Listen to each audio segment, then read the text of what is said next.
Hello ENC students, welcome again. This is your professor Michael Bloomingberg, and this is a follow-up YouTube video to the syllabus video. What I want to do with this video is try to walk you through a few things online, what I think will be some helpful tips for you as you're getting familiar with Blackboard and taking an online class. And so what I want to do to begin is walk you through the discussion board. Right now you'll see that I am logged into Blackboard. You're just using your KCTCS email, username and password. Once you get to the Blackboard page, you're putting that in, and then you're finding the link for our class, which is ENC 90. Or if for future classes, it could be ENC 91. But in our particular case, it's 90. So from there, what I'm going to do is, just as you see the tabs to the left of your screen, I'm going to click on Discussion Board. And you'll see that there are a couple of discussion board assignments that have already been uploaded for you. And what I want to do is just show you how to create your own discussion board posting and reply to a classmate's posting. Because remember that your posting and your reply to a classmate's posting, both of those must be at least 100 words in length. So I'm going to click on the introduction, and that's what you should do here, is click on this particular link that has the introduction forum. So I will click that. From there, I will have the information for the students who have already completed the assignment. So what I'm going to do is I'll just scroll down to mine, which is Professor Introduction, and I'll click on it. So from there you can see my introduction that I have posted.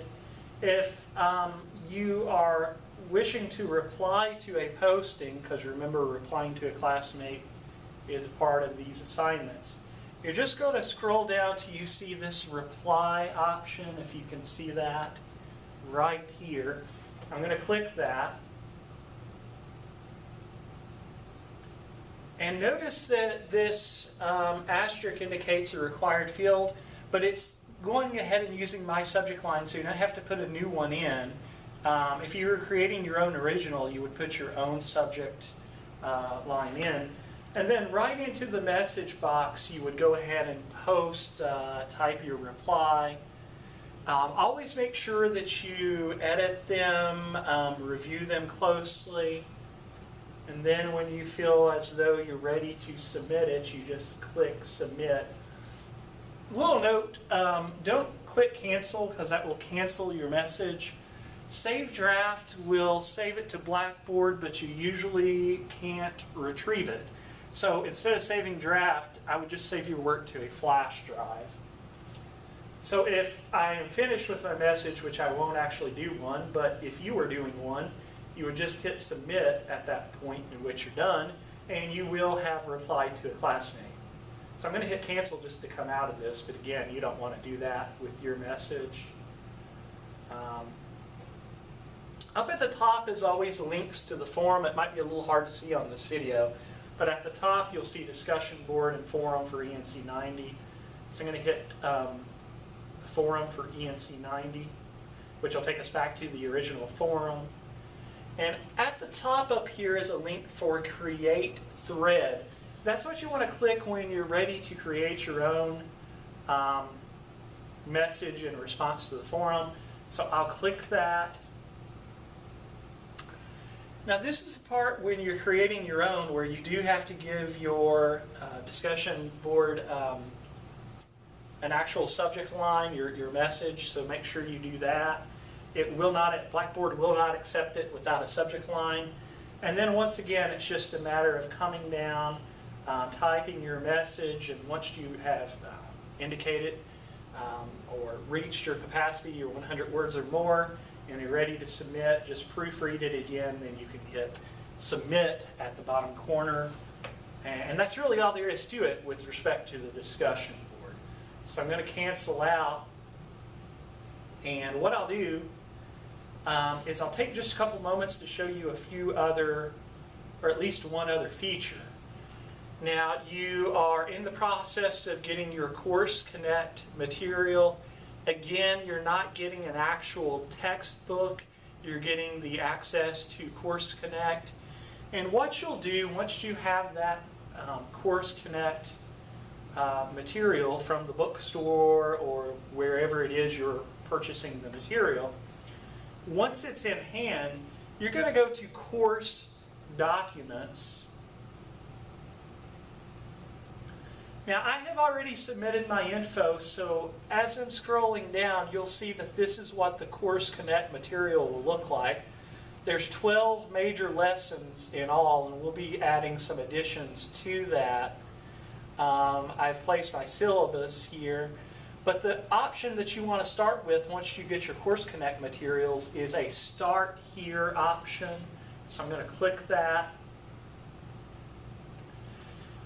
And what you will need to do once you, and this line is actually extending a little more than I thought it would. Yours will look a little different because for whatever reason this is extending out to the register option. If you have not registered before with Pearson, that's the first thing that you will need to do. And there's a student registration, so I'm going to click on that.